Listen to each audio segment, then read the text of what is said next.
जय श्री कृष्णा। मैं श्याम, आपका दोस्त, आपका प्रेमी, आपका सखा, आपका श्रीमद् भागवत स्वाध्यायी। आज श्री वैशाख शुक्ला द्वादशी सम्मत 2083। आपका अभिनंदन करता हूँ, स्वागत करता हूँ। वार मंगलवार। आइए हम आज के हमारे इस स्वाध्याय क्रम में आगे बढ़े। उससे पहले मन कर्म वचन को श्री भगवान के श्री हरि चरणों में लगाते हैं। नमो भगवते वासुदेवाय। नमो भगवते वासुदेवाय। नमो भगवते वासुदेवाय। नमो भगवते वासुदेवाय। नमो भगवते वासुदेवाय। नमो भगवते वासुदेवाय। नमो भगवते वासुदेवाय।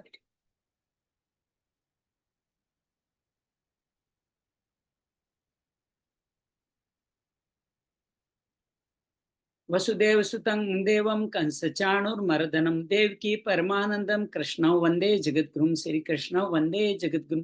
गुरुर्ब्रह्मा गुरुर्विष्णु गुरुर्देवो महेश्वरा। गुरु साक्षात् परम ब्रह्म तस्मै श्री गुरुवे नमः। गजाननं भूतगणादिसेवितं कपितजम्बूफलचारुभक्षणं उमास्तुं शोक विनाशकारकं नमामि विघ्नेश्वराय पादपङ्कजं। नमामि विघ्नेश्वराय पादपङ्कजम्। सर्वमंगल मांगल्ये शिवे सर्वार्थ साधिके शरण्ये त्र्यंबके गौरी नारायणी नमोस्तुते। नारायणी नमोस्तुते। अतुलित बलधामं हेम शैलाभदेहं धनुजवन कृशानुं ज्ञानिनाम् अग्रगण्यं सकल गुण निदानं वानराणां देशं रघुपत प्रिय भक्तं वात जातं नमामि। रघुपत प्रिय भक्तं वात जातं नमामि। ओम त्र्यंबकं यजामहे सुगंधिं पुष्टिवर्धनम् उर्वारुकमेव बन्धनान् मृत्युर्मोक्ष्ये मामृतात्। ओम मातृपितृचरण कमलेभ्यो नमः। ओम श्री व्यासरूपाय कृष्णदेवपायनाय नमः। श्री व्यासरूपाय श्री सुखदेवाय नमः। श्री व्यासरूपाय श्री मैत्रेय मुनि नमः। श्रीमद्भागवत महापुराण श्री कृष्णवांगमय स्वरूपाय नमः। योगेशं सच्चिदानंदं वासुदेवरज प्रियंदरं संस्थापकं वीरं कृष्णो वंदे जगद्गुरुं। श्री कृष्णो वंदे जगद्गुरुं। योगे कृष्णाय वासुदेवाय हरिये परमात्मने प्रणत क्लेश नाशाय गोविंदाय नमो नमः। प्रणत क्लेश नाशाय गोविंदाय नमो नमः। आइए आज हम पहुंचे अपने सप्तम अध्याय में, जहाँ विदुर जी कुछ सवाल पूछ रहे हैं। उससे पहले पूर्व कथा का एक हल्का सा स्मरण लेते हैं कि विदुर जी को उद्धव जी मिलते हैं, पूरी कृष्ण की लीला सुनाते हैं और बड़े ही दुखी मन से भगवान के कहे अनुसार बद्रिकाश्रम चले जाते हैं। भगवान जा चुके हैं, लेकिन दोनों के मन में इतनी भगवत चर्चा इतनी सुंदर होती है कि दोनों की हृदय भगवान के वीर से जो पीड़ित थे वो मुक्त हो जाते हैं और दोनों मुक्त होकर के अपनी अपनी राह पर निकल पड़ते हैं। उद्धव जी जाते हैं बद्रिकाश्रम, जहाँ नर नारायण से मिलकर जो भगवान के चतुर्थ अवतार है उनसे मिलकर के वो परम शांति को पाने वाले। और मैत्रेय मुनि मिलने वाले विदुर जी को गंगा के तट हरिद्वार पे जहाँ वो श्रीमद् भागवत उनको सुनाने वाले। मैत्रेय मुझसे मिलकर के स्तुति करते हैं विदुर जी, उनसे अनुनय निवेदन करते हैं कि आप मुझे भगवान के उन चरित्रों का वर्णन सुनाइए, भगवान की लीलाओं का, मनवंतर का, सब दक्ष लक्षणों के बारे में पूछते हैं। मैत्रेय मुनि भी विदुर जी की बड़ी प्रशंसा करते हैं कि आप धर्म के अवतार हैं और मेरे सखा व्यास देव जी की और पुत्र। आप स्वयं धर्म को सबको जानते हैं, लेकिन आपने जो जिज्ञासा व्यक्त की है उसके अंतर्गत मेरे में जैसी बुद्धि है वैसा मैं कहने का प्रयास कर।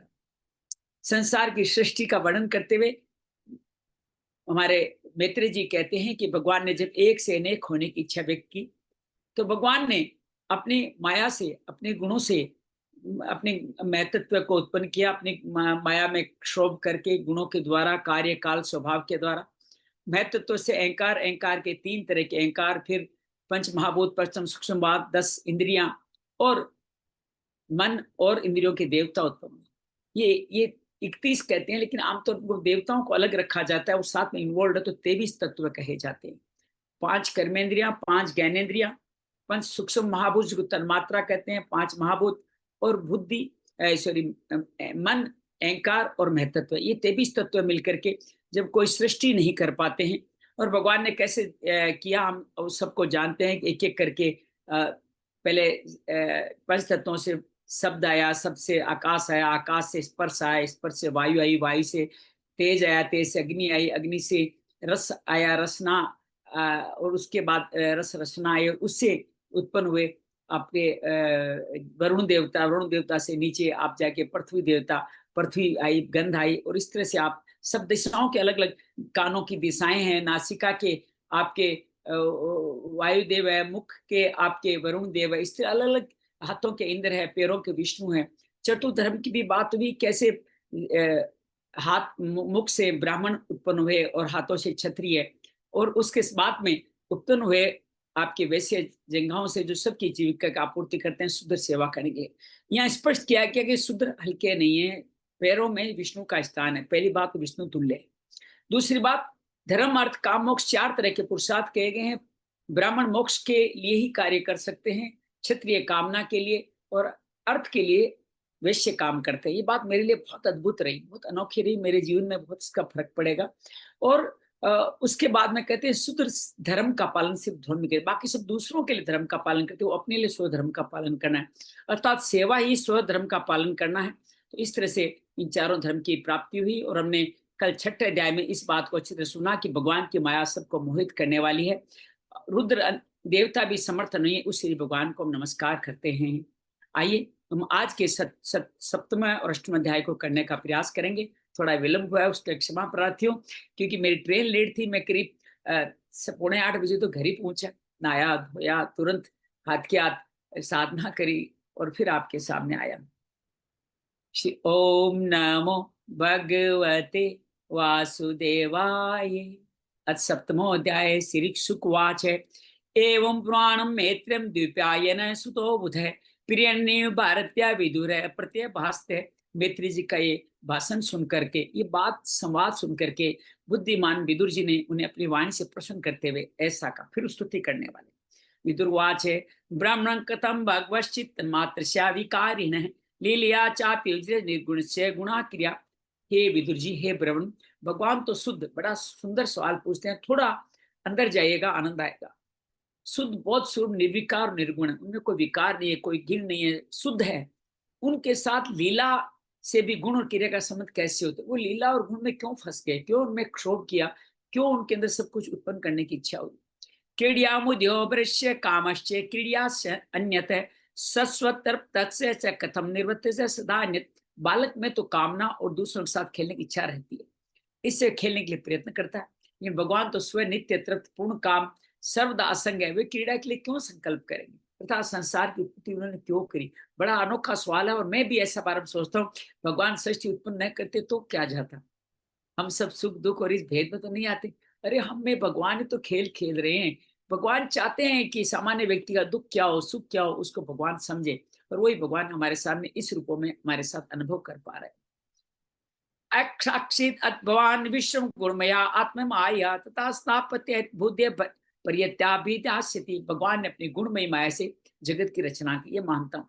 इससे उनका पालन भी करेंगे, फिर का संहार भी करेंगे। ऐसा क्यों क्यों करते हो, क्यों पालन करते हो संहार? इतने बड़े लंबे कार्य में क्यों जाते हो? अपने आप अकेले रह जाते?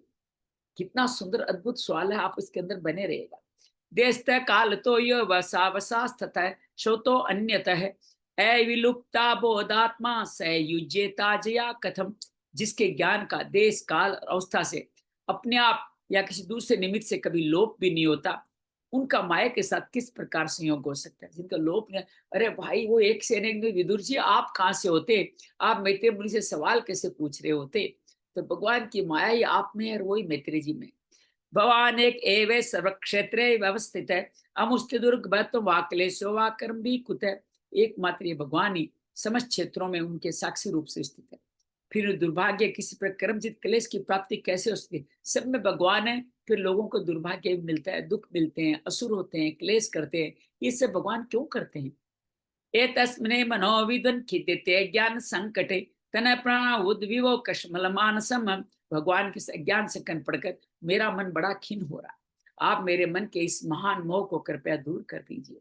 श्री शुकवाच सतम चोदित क्षत्रा तत्व जिज्ञासुना मुनि प्रत्या भगवचित समय शनिविगत समय सुखदेव जी कहते हैं, तत्व जिज्ञासु विदुर जी प्रेरणा प्राप्त करके अहंकारहीन मैत्रेय जी ने मुस्कुराते हुए भगवान का स्मरण करके यूं कहा। मैत्रेय वाच है, सेम भगवतो मायन्ने विरुध्यते ईश्वर से विमुक्त से कार्पण्यमुत बंधन। जो आत्मा सबका स्वामी सबका मुक्त स्वरूप है, वही दीनता बंधन को प्राप्त हो। ये बात युक्ति विरुद्ध अवश्य है, किंतु वस्तुतः यही तो भगवान की माया है। युक्ति विरुद्ध कार्य करना ही तो भगवान की माया है। अर्थात जीवन में आपके सुख चलते रहते दुख आ जाता है, समझो भगवान की माया है। ये युक्ति विरुद्ध जो सोचते हो वो होता नहीं, जो होता है वो सोचते नहीं। यही भगवान की माया है, इसको समझे और इसमें आनंद ले। आप में भगवान है, भगवान ही खेल रहे हैं, उस खेल का आनंद लीजिए, दर्शक बन जाइए। क्रिकेट में आपकी टीम हार जाती है तो क्या आप खेलना बंद कर देते हैं क्या? वो जीत भी तो जाएगी, इसी भाव में हम देखते रहते हैं। यदर्थेन विना मुझसे पुरुषम आत्मविपर्य प्रत्युपद्रष्टु स्वशरीर आदि है। जिस प्रकार स्वप्न देखने वाले पुरुष को अपना सिर कटना, स्वप्न में आप सिर कटा हुआ देख सकते हैं, व्यापार करते नहीं फिर भी आपको घाट अज्ञान के कारण सत्य भासते हैं, व्यापार न होने पर भी आप स्वप्न में व्यापार करते हैं। उसी प्रकार जीव को बंधन आदि न होते हुए भी अज्ञानवश भोग भास रहे हैं, अर्थात अज्ञानवश ये क्लेश हम सब जीवों में आ रहे हैं। यथा जले चंद्रमस कंपादि सत्कृतो गुण दर्शिते शनै विदुषुर आत्मनो गुण। यदि कहा जाए फिर ईश्वर में इनकी प्रतीति क्यों नहीं होती, तो उत्तर यह है, जिस प्रकार जल में होने वाली कंपन आदि लहरें आदि जल में होती है और जल में दिखने वाले चंद्रमा के प्रतिबिंब में न होने पर भी भासती है। अर्थात जल में चंद्रमा नहीं है फिर भी उसमें किरणें उसके ऊपर दिखती है, लेकिन आकाश वाले चंद्रमा में नहीं दिखती। इस प्रकार देह अभिमानी जीव, देव का अभिमान रखने वाला जीव में देह के मिथ्या धर्मों की प्रति होती है, परमात्मा में वो प्रतीति नहीं होती। वो सुस्वरूप चंद्रमा है भगवान, और हम सब पानी में पड़े हुए चंद्रमा है। जैसे कोई थाली में माँ चंद्रमा दिखाती है ना, तो जल उसके ऊपर थोड़ा जल हिलाओ तो चंद्रमा लुप्त हो जाता है, लेकिन चंद्रमा तो ऊपर वाला तो लुप्त नहीं हुआ है। ऊपर वाले परमात्मा, हम जो थाली में चंद्रमा देख रहे हैं जो लुप्त हो रहा है, वो जीव मिथ्या आचरण कर रहे हैं। सव्य निवृत्त धर्मेण वासुदेवानुकंपया भगवत भक्ति योग तिरोधते शरीरे। निष्काम से धर्मों का आचरण करने पर भगवत कृपा से प्राप्त हुए भक्तियों के द्वारा ये प्रतीति धीरे धीरे निवृत्त हो जाती। जो ये मिथ्या प्रतीति लग रही है जगत संसार की, ये भी धीरे धीरे निवृत्त होती चली जाती है। कब होती है? जो भक्ति योग के द्वारा। ये इंद्रिय परामो दृष्टात्मनि परे हरो विलियंते दाखले संसुप्तेव कृत।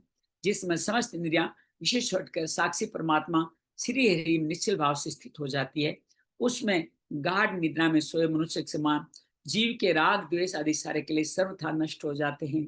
और परमात्मा में आप लग जाओगे ना, तो राग द्वेष जो रोज आपको मिथ्या नाटक करवा रहे हैं, गलत कार्य कर रहे हैं, दुख सुख भुगता रहे हैं, इस सब के कारण दो ही हैं, क्लेश में 5 हैं। अविद्या, अस्मिता, याग, राग द्वेष और ईश्वर अभिनिवेश, ये 5 है। लेकिन मुख्य रूप से राग द्वेष ये जिसके कारण हम सब इसमें फंसते। अशेषं क्लेशमं विद्यते गुणा अनुवाद श्रवणं मुरारे कुत पुनश्च उच्चरा चरणारविंद पराग सेवा रतिर आत्मलब्धा। श्री कृष्ण के गुणों का वर्णन एवं श्रवण सभी दुखों को शांत करता है, ये बात ध्यान रखिएगा। हमारे हृदय में उनके चरण कमल के रज के सेवन का प्रेम जग पड़े तब तो कहना ही क्या है। विदुर्वाच संचीन संशयो में तब सुप्तासीना विभो उभयत्रापि भगवान में संप्रधावती। विदुर जी ने कहा, हे भगवान, आपके युक्ति वचनों से तलवार से मेरे संदेह छिन भिन हो गए। अब मेरा चित्त भगवान की स्वतंत्रता और जीव की प्रतंत्रता दोनों के विषय में खूब प्रवेश करे। जीव प्रतंत्र तभी है जब तक भगवान में नहीं लगता है, भगवान में लगता है तो जीव भी स्वतंत्र हो जाता अपनी मुक्ति पाने के लिए, ये ध्यान रखिए।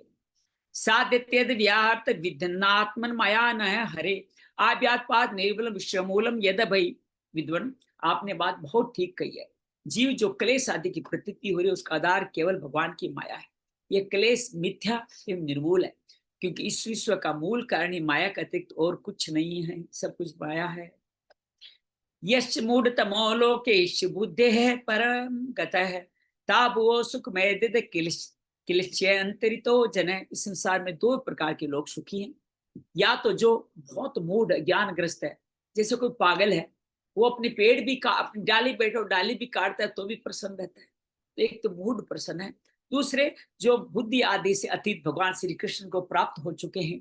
20 की श्रेणी के हम सब लोग संशय आत्मा है जो दुख को ही भोगते रहते हैं। अर्थाभाव विनिश्चय प्रतिशापी न आत्मने तो तम चापी स्वर्ण सेवयाम प्रणाम दे। भगवान आपकी कृपा से मुझे निश्चय हो गया कि अनात्म पदार्थ उसका है ही नहीं, केवल हमें दिख रहे हैं। अब मैं आपको चरणों की सेवा प्रभाव से उस प्रतीति को भी हटा दूंगा। यत्सेव्या भगवत कूटस्थे मधु उद्विश्य रतिरासो भवे तिग्र पादियो व्यवसनार्दन है। इस श्री चरणों की सेवा में नित्य सिद्ध भगवान श्री मधुसूदन के चरण कमलों में उत्कट प्रेम और आनंद की वृद्धि होती है, जो अवागमन की यंत्रणा का नाश कर देती है। दूरापायात यात अल्प तपस सेवा वेंकुट वर्तमसु यत्रोपगीते नित्यम देव देवो जनार्दन। महात्मा लोग भगवत प्राप्ति के साक्षात मार्गी होते हैं, उनके यहाँ सर्वदा देव देव श्री हरि के गुणों का गान होता रहता है। अल्प पुण्य पुरुष को उनकी सेवा को अवसर मिलना अत्यंत ही कठिन है।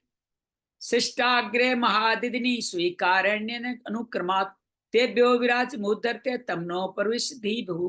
भगवान आपने कहा षष्ठी के प्राण भगवान ने क्रम से महतत्व आदि तत्व उनके विकारों को रचकर फिर उनके अंशों से विराट को उत्पन्न किया और उसके पश्चात वो स्वयं उसमें प्रविष्ट हो गए। हाँ, ये कहा है मैत्री जी ने, हम सबने सुना है। यमारुआद्य पुरुषम शस्त्र्यानुरुभावुकम यत विश्वा इमे लोका सविकासम सवासते। इस विराट पुरुष के हजारों प्रेर जांगे बाहें, इसलिए वेद इनको आदि पुरुष कहते हैं। इन्हीं से सब लोग विस्तृत रूप से स्थित है। ये बात विदुर जी समझ गए। सारे 14 लोग इसी विराट पुरुष में, सारे जगत की सृष्टि इस विराट पुरुष में ही स्थित है। यस्में 10 विदय प्राण संयाद्रेते स्थिर वर्त है त्वरेत तो यतो वर्णास्ति विभूतिरिवदर्शवन यत पुत्र पौत्र भी स गोत्र जे प्रजा विचित्रा करते आसन में भी हृदय ततम। उन्हीं में इंद्रिय, उनके इंद्रियों के सब्जेक्ट, इंद्रियों के अभिमानी देवता, 10 प्रकार के प्राण जो कल हमने पढ़े, प्राण पान समान उदान व्यान नाग कुरकुल धनंजय आदि हमने पढ़े। इनसे इंद्रिय बल मनोबल शारीरिक बल 3 प्रकार के आपने मन बताया और उनसे ब्राह्मण आदि वर्ण भी उत्पन्न हुए, कल हमने देखा। अब आप मुझे उनके ब्रह्म आदि विभूतियों का वर्णन सुनाइए, जिसमें पुत्र पौत्र नाती कुटुंबियों के 17 तरह की प्रजा उत्पन्न हुई और सारा ब्रह्मांड भर गया। बड़ी मजेदार बात है। ये विराट रूप है ना, ये यहाँ तो विराट स्वरूप है, इसको भगवान 3 बार और दिखाते हैं। एक तो माँ यशोदा मैया को दिखाते हैं, एक दुर्योधन को दिखाते हैं जब सभा में पकड़ने चलता है, लेकिन सबसे बड़ा विराट रूप तो अर्जुन को युद्ध में ही दिखाते हैं। वही विराट पुरुष जो अभी है, वही विराट पुरुष दिखाया जाता है। भगवान के लिए आसान है, वो विराट पुरुष तो भगवान स्वयं ही है। प्रजापति नाम स पतिश्च कृपी क्रांत प्रजापति सर्गाश्वेन स्वर्गार मनो मन मंत्रादिपान। और सवाल पूछते हैं, विराट ब्रह्मादि प्रजापतियों का भी तो प्रभु है। किन किन प्रजापति, कौन से प्रजापति उत्पन्न हुए? सर्ग अनुसर्ग, सर्ग की घटना तो बता ही रहे। अनुसर्ग जो वर्मा जी ने किया, मनवंतर के अधिपति मनु की किस प्रकार रचना हुई। एतेषा में वंशा वंशानुचरितानित उपदर्श्य ये लोका भूमिर्मिता आत्म जासते तेषां संता प्रमाण च भूलोकस्य च वर्णीय तिरंगमानुष देवानां सरीसृपत तत्रिणाम वदन सर्ग श्रव्यम गार्भस्वे द्विजोद उद्भिदाम। उन मनुओं के वंश और वंश राजाओं का चरित्र, पृथ्वी के ऊपर नीचे के लोगों, भूलोक का विस्तार, स्थितियों का वर्णन कीजिए तथा ये भी बताइए तिर्य क्यों नहीं, जिसमें मनुष्य है, देवता है और आपके पेड़ पौधे हैं, पशु है, सरीसृप है, पक्षी है, जरायु स्वेदज अंडज उद्भिज, 4 प्रकार के प्राणी किस प्रकार उत्पन्न हो। पूरी सृष्टि का सर्ग का रहस्य पूछ रहे। गुणावतारे विश्व सर्गे स्थित्या आश्रयम सर्जश्री निवास से व्याचिक्षोद्राय विक्रम। श्री हरि ने सृष्टि करते हुए जगत की उत्पत्ति, उसके संहार के लिए अपने गुणावतार ब्रह्मा विष्णु और महादेव, ये तीनों भगवान के गुण अवतार हैं, ब्रह्मा विष्णु और महादेव से जो कल्याण का लीला की उनका भी वर्णन कीजिए। आप यूँ समझ लीजिए, एक विराट पुरुष है, उसके 3 अवतार ब्रह्मा विष्णु महेश है, जो सत्व रजस तमस के कारण हुए, और जगत का उत्पत्ति ब्रह्मा के द्वारा होती है, पालन विष्णु के द्वारा होते हैं, संहार रुद्र शिव के द्वारा होते हैं। तीनों ही भगवान के सत्व रजस तमस के ही प्रतीक है, ये ध्यान रखिएगा विराट पुरुष के। वर्णास विभागास रूपशील स्वभाव तैषि नाम जन्म कर्मादि वेदस्य च विकृष्णम यज्ञस्य वित्नान्यानि योगस्य च पथ प्रभो निष्कर्मस्य से सांख्यस्य यतंत्रम वा भगवत स्मृतम पाखंड पथ वेशम में प्रतिलोम निवेशम जीव से गतियो या वर्तिर्गुण क्रम जा। वेद आचरण स्वभाव के अनुसार वर्णाश्रम का विभाग कैसे हुआ, ऋषियों के जन्म कर्म, वेदों का विभाग, यज्ञों का विस्तार, योग का मार्ग, ज्ञान मार्ग, सांख्य मार्ग, भगवान के वे नारद पांचरात्र, तंत्र शास्त्र, विभिन्न पाखंड मार्गों पर प्रचार सुनने वाली विषमता, नीच वर्ण के पुरुष से उच्च वर्ण की स्थिति में, नीच वर्ण के वर्ण से उच्च वर्ण की स्थिति में विवाह से संतान के क्या क्या गुण है, कर्म है, जीवों की कैसी गतियां होती है, सब हमें सुना दीजिए। सब कुछ पूछना चाहते हैं, जो परीक्षित जी भी पूछ रहे हैं सुखदेव जी से, जो सोनकादि पूछ रहे हैं सूत जी से, वही बात विदुर मुनि पूछ रहे हैं मैत्रेय मुनि से ही। धर्मार्थ काम मोक्ष निमित्तान्य विरोधते वार्त्या दंड नित्य सुतस्य च विधि पृथक सार्धस्य च विधि परम पितृणा सर्गमेव च ग्रह नक्षत्र ताराम कालाव्याम संसितम। ब्रह्मन, धर्म, अर्थ और काम और मोक्ष की प्राप्ति के परस्पर अविरोधी साधनों का वाणिज्य, दंड नीति, शास्त्र श्रवण की विधियां, शास्त्र की श्राद्ध की विधि, पितृगुणों की सृष्टि, काल चक्र में ग्रह नक्षत्र तारागण की स्थिति का भी अलग अलग वर्णन कीजिए। पूरे 10 लक्षणों को अलग अलग तरीके से पूछे। मुख्य रूप से उसमें सरग, विसर्ग, मनवंतर ये कहे गए हैं। दान स्तप सोवाप यश्चापूर्तियो फलम परवास सस्तेयो धर्मो यश पुंस उतापदी। दान, तप और इष्ट और पूर्त कर्म, पूर्त कर्म कहते हैं यज्ञ आदि को, और दान तप इष्ट क्या है, स्मार्त कर्म है। क्या फल है, परवास और आपत्ति के से मनुष्य का क्या धर्म होता है, ये पूछना चाहते हैं। ये नवास्तु से धर्म यो निर्जनार्दन संप्रसिद्ध ये साम्यता दाख्य की चय अनघ। ये निष्पाप मैत्रेय, धर्म के मूल कारण श्री जनार्दन किस आसन से संतुष्ट होते हैं और किन पर अनुग्रह करते हैं, ये भी वर्णन कीजिए। अनुवर्तान शिष्याणाम पुत्राणाम च द्विजोतम अनापृष्टमपि ब्रूयुर्गिरवो दीन वत्सला। ये द्विजवर, हे ब्राह्मण देवता, दीन वत्सल गुरुजन अपने अनुकूल शिष्य और पुत्रों को बिना पूछे भी उनकी हित की बात उनको बतला देते हैं। आप हमें बता दीजिए, मैं आपका शिष्य हूँ। तत्वाना भगस्ते साम कथिता प्रति संक्रम तत्रेम क उपासिन क सिद्धिन अनुसरेरते। भगवान, उन महत्व आदि तत्वों का प्रलय कितने प्रकार का है। सब भगवान योग निद्रा में सेवन करते हैं तो कौन सा तत्व है उनके साथ उनकी सेवा करता है, कौन उनमें लीन हो जाता है। बड़ा ही अद्भुत सवाल है। इन महत्ववादी 23 तत्वों में कौन तो भगवान की सेवा करेगा, कौन भगवान के साथ ही लीन हो जाएगा, ये मैं भी जानना चाहता हूँ। वैसे सब कुछ जानना चाहता हूँ, मैं तो बिल्कुल अज्ञानी हूँ। पुरुष से संस्थान स्वरूप वा परस्य ज्ञानम च नैकम यत गुरु शिष्य प्रयोजनम। जीव का तत्व है, परमेश्वर का स्वरूप। उपनिषद प्रतिपादित ज्ञान, गुरु और शिष्य का पार्श्विक प्रयोजन क्या है। निमित्तानि च तस्य प्रोक्त्याय अनग सूरी भी स्वतो ज्ञानम कुतम पुषाम भक्ति वैराग्य में वा। पवित्र आत्मा ये द्वारा उस ज्ञान की प्राप्ति के लिए क्या क्या उपाय बताए, क्योंकि मनुष्य को ज्ञान भक्ति वैराग्य की प्राप्ति अपने आप तो होती नहीं है। ये ज्ञान भक्ति वैराग्य कहाँ से मिलेंगे, हमें बताइए। एतान प्रश्नान हरे करम विविध सयाह भ्रु में यज्ञ से मित्रत्वा जया चक्षुष ब्रह्मन। माया मोह के कारण मेरी विचार दृष्टि नष्ट हो गई, मैं अज्ञ हूँ। आप मेरे परम सुहृद है श्री, अरे पिताजी के सखा हैं, श्री हरिलोक का ज्ञान प्राप्त करने मैंने जो प्रश्न किया उनका उत्तर आप मुझे दीजिए। सर्व वेदा जिग्न तपोदानानि चान गए जीव वे प्रदान से न कुर्विन कलाम अपी। हे पुण्य में मित्र जी, भगवत तत्व उपदेश द्वारा जीव का जन्म मृत्यु छुड़ाकर उसे अभय कर देने जो पुण्य होता है, समस्त वेदों के अध्ययन यज्ञ तपस्या दान होने वाला पुण्य उस पुण्य के 16 वर्ष के बराबर ही नहीं हो सकता। आप जो ज्ञान दे रहे हैं वो यज्ञ तपस्या दान आदि से बढ़ने वाले से 16 गुना ज्यादा है जो आप हमें भगवत तत्व का उपदेश दे रहे हैं, क्योंकि जीव जन्म मृत्यु के फंदे से छूट जाएगा। श्री शुकवाच है सैतिता माँ पृष्ठ पुराण कल्प कुरु प्रधान मुनि प्रधान है प्रवधहर्षो भगवत कथायाम सचितो तस्तम पर शनिवा। राजन, जब कुरुश्री विदुर जी ने मुनि और मैत्री जी इस प्रकार पुराण विषय प्रश्न किए, तब भगवत चर्चा के लिए प्रेरित किए जाने के कारण वे बड़े प्रसन्न हुए और मुस्कुराकर उनसे यह कहने लगे। इति श्रीमद्भागवते महापुराणे पारमहंसा संहिता तृतीय स्कंद 7वां अध्याय। श्री कृष्णार्पणमस्तु। श्री कृष्णाय वासुदेवाय हरिये परमात्मने प्रणत क्लेश नाशाय गोविंदाय नमो नमः। प्रणत क्लेश नाशाय गोविंदाय नमो नमः। नमो भगवते वासुदेवाय। अथा 8वां अध्याय। अब इसमें ब्रह्मा जी उत्पन्न हो गए कि भगवान अब सर्ग की रचना ब्रह्मा जी के माध्यम से करने वाले हैं।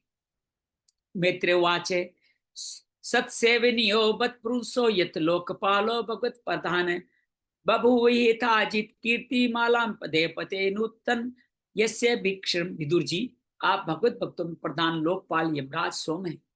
आपने पूर्व वंश में जन्म लिया है वह वंश भी साध्य पुरुषों के लिए अब सेव्य हो गया, साधु पुरुषों के लिए। धन्य है आप निरंतर पद पर श्री हरि की कीर्तन माला को नित्य नूतन बना रहे हैं। नए नए सवाल हो आपके पास तो गुरु भी आपसे प्रसन्न होता है। सोहम नृणाम चुलु सुखाय दुखम महत गताना विरमाय तस्य पर्वते भागवतम परम यदा साक्षात भगवान ऋषि। अब मैं क्षुद्र अपने आप को हल्का अल्प ज्ञानी मानते हैं। हमेशा हर वक्ता को ऐसा ही मानना चाहिए।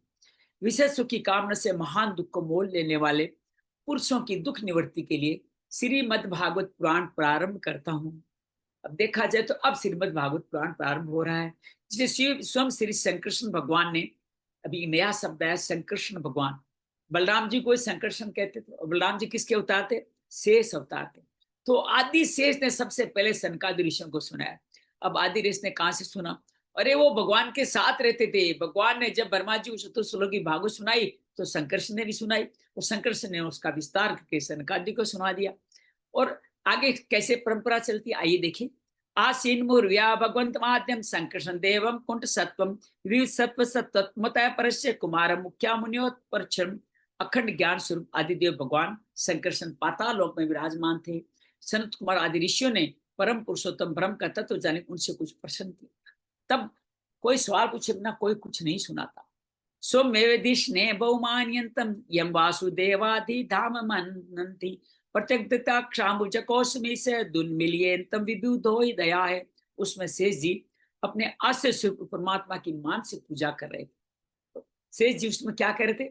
भगवान विष्णु की पूजा कर रहे थे, जिनका वेद वासुदेव के नाम से निरूपण करते हैं। उनके कमल कोश शरीर के नेत्र बंद थे। प्रसन्न करने पर सनत कुमार आदि ज्ञानी जनों के आनंद के लिए उन्हें अर्धन मृग नेत्रों से इस तरह से उनको देखा। कौन देख रहे हैं? शेष जी शंकर जी। किसको देख रहे हैं? सनक आदि को देख रहे हैं। स्वागत है सीता जी, अंजलि, आभा जी का। हम 7वां अध्याय पूरा करके 8वें अध्याय में चल रहे हैं। 4 श्लोक पूरे हो चुके हैं, 5 श्लोक में प्रवेश करें। स्वरद्युन्नादते स्वजटा कलापे रूप सुप्संता शरणतो पदानम पद्यम यच्चते ही राजकन्या सप्रेम नाना बलि विरार था। संत कुमार आदि ऋषि मंदाकिनी के जल से भिगे हुए अपनी जटा सुमय से उनके चरणों की चौकी के रूप में स्थित कमल का स्पर्श करते हैं। जिनकी कौन सी चौकी है? जिसकी नागराज कुमारियां अभिलाषित वर की प्राप्ति के लिए प्रेम अनेकों उपकार सामग्री से पूजा करती है। किनकी करती है? शंकर श्री की पूजा कौन करती है? नाग कुमारियां, जो सभी नागों के हेड है, जो पाताल लोक में विराजित रहते हैं, जो भगवान जिनके ऊपर विराजित है। 1000 फनों से भगवान के ऊपर वो अपनी कृपा, अपना आश्रय, अपनी छाया करते रहते हैं। मृगणंतो वचा सुराक्ष स्वखलपेत पदेनास्य कृतानि तंजाः तंजज्ञाः कीट शास्त्र मणि प्रवेके पढ़्यो नितिद्याम पणा सहस्त्रम। संत कुमार आदि उनकी लीला के मर्मज्ञ हैं। उन्होंने बार बार गदगद वाणी से उनकी लीला का गान किया। शेष भगवान के उठे हुए शस्त्रों फण कीर्तों की सहस्त्र श्रेष्ठ मुनियों की छिटित रश्मियों से जगमगा रहे। भगवान के हर फण में एक मणि, और फणी से ये मणि से फण सारे जगमगा रहे हैं। पोक्तम किले दबा भवतेन निवर्ति धर्मा बिरताय तेन सनत कुमार से चाप सांख्या नायंग दुर्वर्ताय। भगवान श्री शंकर ने निवृत्त पाणे सनत कुमार जी को भागवत सुनाया था, ऐसा प्रसिद्ध है। सनत कुमार जी ने फिर इससे परम वर्तशील सांख्यायन मुनि को सुनाया। एक नया नाम महाराज सांख्यायन मुनि, उनके प्रसन्न करने पर उनको सुनाएगा। भगवान शंकर का भगवत में बहुत बार भागवत में वर्णन आएगा। इसके अलावा भगवान शंकर का वर्णन कहीं मिलता नहीं है। हम लक्ष्मण अवतार या बलराम अवतार के रूप में जानते हैं। आगे चल के पातंजलि भी इन्हीं के अवतार थे जिन्होंने योग प्रस्तुत किया। लेकिन ये शंकर भगवान पूरी पृथ्वी को अपने फन पे टिका के बैठे। इनकी बहुत महता कथा इस पूरे भागवत में अलग अलग आने वाली है। आइए आंखें बंद करके शंकर भगवान की कल्पना करें। 1000 फनों के सिर वाले, जो भगवान जिनके ऊपर विराजित है, भगवान के ऊपर उनके फन छाया की तरह है, जिनकी नाग कुमारियां जिनकी बार बार प्रतिष्ठा कर रही है, सम्मान कर रही है, पूजा कर रही है, उनके हर एक फण में एक मणि, दिव्य आलोक है। उनसे सनत कुमार अलग अलग सवाल पूछ रहे हैं, उनको ये भागवत सुना रहे हैं। आइए शंकर भगवान की जय। इस कल्पना के चरित्र से आगे बढ़ते हैं। सांख्यानम प्रामहंस्य मुख्य वीक्षाणो भगवती भूति जगाद सोस्म गुरुद्वय अन्विता पासराय से बृहस्पति से। अब सांख्यायन को कपिल मुनि भी कह सकते हो, आगे क्लियर होगा तो बताऊंगा। तो सांख्य के कपिल मुनि ही तो सांख्य अवतार थे, लेकिन सांख्यायन अलग से मुनि है क्या, मैं कहीं सर्च करके आपको बताऊंगा। परम वंशों प्रधान थे ये सांख्यायन मुनि। जो भगवान की विद्या को वर्णन करने की इच्छा हुई तो अपने अनुगत शिष्य, कौन शिष्य थे, हमारे गुरु श्री पराशर जी और बृहस्पति, दो शिष्यों को सुनाया। इनका एक थोड़ा वृतांत देख लीजिए। पराशर जी कौन है? पराशर जी व्यास जी के पिता है, और पराशर जी ने व्यास जी को नहीं, मैत्रेय जी को भी पढ़ाया है, अर्थात उनके भी गुरु है। और बृहस्पति जो देवता गुरु है, उन दोनों को किसने सुनाया? सांख्यायन मुनि ने सुनाया। प्रोवाच मयन से दयालु रुत को मुनि पुलस्तेन पुराणम आद्यम सोहम तवे तत्कथयामि व सदालवे नियम अनुवर्ता। इसके पश्चात परम दयालु पराशर जी ने पुलस्य मुनि के कहने से वह आदि पुराण मुझसे कहा, वस श्रद्धालु सदा अनुभव देख वही पुराण मैं तुम्हें सुनाता हूँ। वही पुराण टूटी फूटी भाषा में मैं आपके सामने इन महात्माओं की इस कथा को देख करके आपके सामने बोलने का दुस्साहस कर रहा हूँ। उदाप्लुतम विश्वमिदं तदा आसीत् येनेन्द्रिय मेलिदि त्रंग नय मेलियत अहिंद तल्पे अधिशयान एक कथन निरीह। षष्ठी के पूर्व में अब वापस वहीं आ जाइए जहां घटना हमने पहले जानी थी। संपूर्ण विश्व जल में डूबा हुआ है, उस पर एकमात्र श्री नारायण देव से सैया पर पोड़े हुए हैं, अर्थात शंकर भगवान की सैया पर सो रहे हैं। ये है उनकी चिर निद्रा। वे अपनी ज्ञान शक्ति को अक्षुण रहते हुए ही योग निद्रा का आश्रय अपने नित्य नित्र मुद्दे। एक बात ध्यान रखिए, हमारे लिए एक संकेत है, जब आप योग निद्रा, मर्म निद्रा कुछ भी करें, अपनी ज्ञान शक्ति को अक्षुण रखें, उसको ज्ञान शक्ति कहीं नहीं जाती। अर्थात आप सचेत इस निद्रा में आप सचल बने रहे, सचेत बने रहे, ऐसे नहीं खराटे लेने लग जाए, तो फिर याग निद्रा और उग्रम निद्रा नहीं होती, योग निद्रा मर्म निद्रा नहीं होती। आत्मानंद मग्न हो जाए, इनमें किसी भी क्रिया का उन्मेष मात्र नहीं था। सोअन शरीरे अप्रतिभूत सूक्ष्म है, कालात्मिका शक्ति मुदिरियाण है, वह तस्में शल्य पदेश्व लो दारुणी रुद्र वीर्य है। जिस प्रकार अग्नि अपनी दायिका आदि शक्तियों से छिपा हुए काष्ठ में व्याप्त रहता है, उसी प्रकार श्री भगवान ने संपूर्ण प्राणियों को, सूक्ष्म शरीर को अपने सिर में लीन करके अपने आधारभूत जल में शयन किया। उन्हें षष्ठी काल आने पर पुनः जगाने के लिए केवल काल शक्ति को जागृति, क्या कौन शक्ति जागृति? सिर्फ काल शक्ति जागृति, और बाकी सब शरीरों को अपने में लीन करके उस आधारभूत जल में शयन किया। चतुर्योगांच कितने देर तक किया? चतुर्योगांच सहस्त्रमप्सु स्वप्न सविद्योरिता स्वशक्तिया काला क्या उत्साहित कर्म तंत्र लोकान लोकान पितानंद से स्वदेव। इस प्रकार अपनी स्वरूपदा छी शक्ति से एक सहस्त्र चतुर्युग, ब्रह्मा का एक दिन जिनका होता है वो एक सहस्त्र चतुर्युग, उसके अंतर्गत एक सहस्त्र ब्रह्मा का युग, ब्रह्मा का एक सहस्त्र हाँ दिन ही होता है।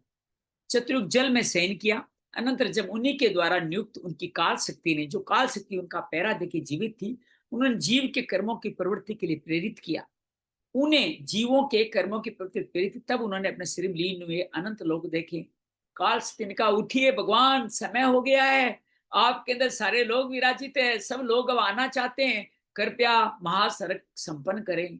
ये काल शक्ति विराट पुरुष को जो सो रही उनको जगाती है, भगवान विष्णु को।